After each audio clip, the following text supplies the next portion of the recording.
Roar. Shh. Roar. Hi guys, I'm actually back now, and I'm facing in a different direction now. Off to a good start. I'm facing a different direction right now because this is where the window is. It's right over there, and it's getting, again, a little later than I like to do it, so if I sit at the angle I usually do, half my face is like shrouded over here, so I look like the end boss waiting for you to clear the dungeon.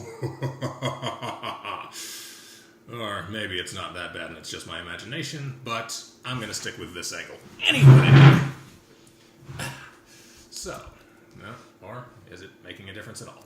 Whatever. So I'm not sure if I should do the intro again. I just finished recording a long ramble about my experience with jury duty, which is where I was last Monday and Tuesday.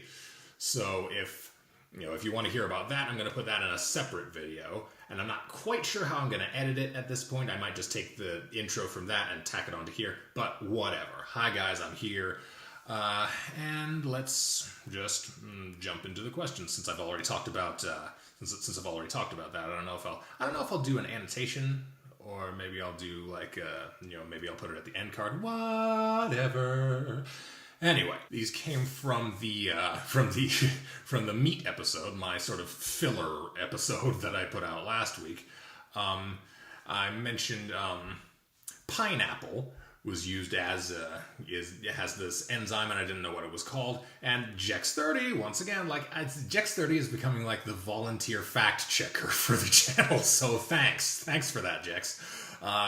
She came in and told me that the enzymes. It's a mix of enzymes that make pineapple great for breaking down protein, and it's called bromelain. Bro, you're in my lane. Yeah, thanks for letting me know that. And yeah, I mentioned that it's also used in, Hawaiian marinade. And honestly, if you look in the ingredients for a lot of, commercial marinade sauces, a lot of them have pineapple in them for that exact reason, because it just helps to, break down the proteins or whatever else it is that's making the meat too tough to handle. Then there's Mama Coyote coming in and saying that she doesn't understand the whole EU organs mentality either. She mentions beef liver and chicken livers, and neither of which I've actually tried. So that's something to put on my list to get. I'll give them a shot at some point. I think the biggest problem with a lot of those kind of foods is an image problem.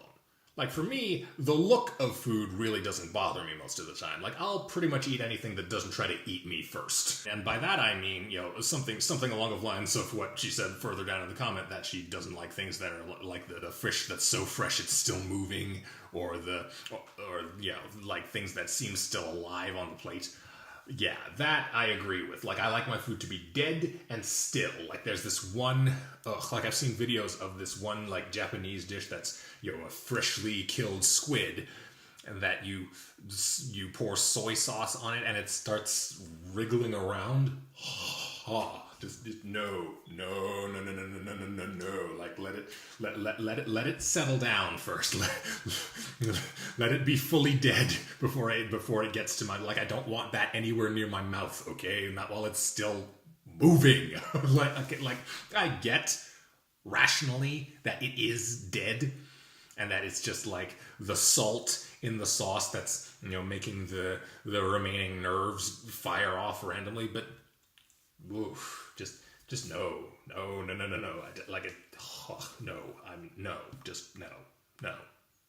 No. But other than that, she also mentions not being a fan of baby animals like veal.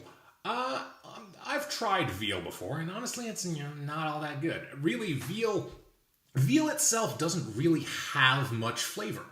Like, it really just serves as a vehicle for whatever you're putting on it. Like, if you go to an Italian restaurant, you might find veal parmesan on the menu, and really the veal is just acts as a conveyor for the breading and the marinara and the cheese. Like, that's really all it's for. So if you're gonna have veal, you don't eat veal for the meat, you eat it for the sauce. That's really what it's there for. And lamb, I have had lamb a few times. It's not my favorite, but it's okay. Oh, there was this one time, though, I actually had lamb ribs once, and those were actually really good. Like, it wasn't at a restaurant. We were at somebody's house, and he made beef and lamb ribs. They were tasty. And though I get why, I think ribs and legs of, whatever animal are the most off-putting to people who aren't accustomed to red meat, especially because they are sort of the more recognizable as body parts. So I get why that can put people off if you're not in the right mental state to enjoy it.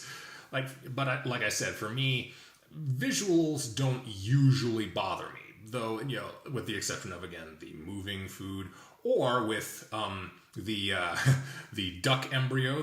That's a Filipino food. It's called balut, and yeah, I completely understand why that freaks people out. Like, I'm looking at that again as an American looking at that. I understand why that's unappealing, but honestly, I'd still try it. I might have to close my eyes, but I would try it. I want to give it a shot. I want to see if it'll work for me. Like I said, I think a big part of the issue with some of these, more exotic seeming foods is more about aesthetics than it is about the taste. People aren't so worried that they're going to hate the flavor. They're just worried about what it's going to look like on the plate.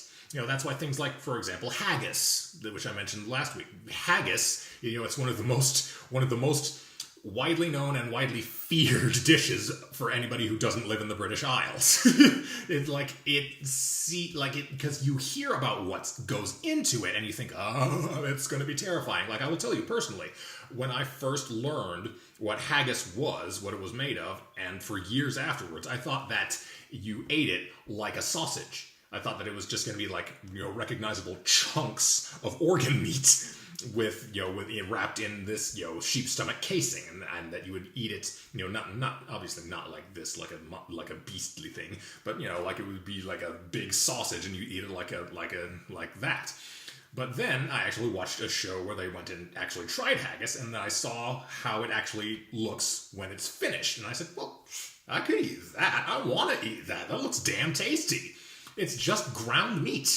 That's all it is. So yeah, I think it really is a lot more about the visual than it is about the imagined flavor. Once you actually know what these things look like, and once you actually have, seen it, not for everything, like, the duck embryo still looks freaky to most people in America, I would imagine. But, it's just food. At the end of the day, it's just food. Yeah, I think that about covers things. So, once again, guys, thanks for watching. Go down into the comments to ask some questions and leave suggestions. Freeze, I forgot half my outro, and now it's getting dark like I was afraid it would. Go try some of my... Man, I keep screwing this up. Go try some of my recipes. If they're good, tell me how much you like them. If they suck, tell me how to fix them. There you go. Unfreeze. You know how YouTube works. Do all the things. And I'll see you in the kitchen.